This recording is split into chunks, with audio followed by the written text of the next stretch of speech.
শালা কি হয়েছে? তোমার আমার লাগে বিয়ে হয়েছে, তুমি খুশি হও নাই? আরে কি জোর করে বিয়ে দিছে? বিয়েটা আমার নিজের ইচ্ছাতেই হয়েছে, কিন্তু জোর করে আমার স্বপ্নটা ভেঙে দেওয়া হয়েছে।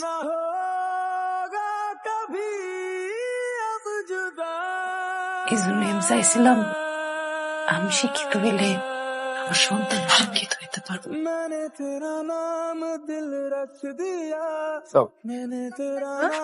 চলে যাও, ভিতরে কেন যাবো? চলে যাইবা, গিয়া পড়ালেখা করবা, তোমার স্বপ্ন পূরণ করবা।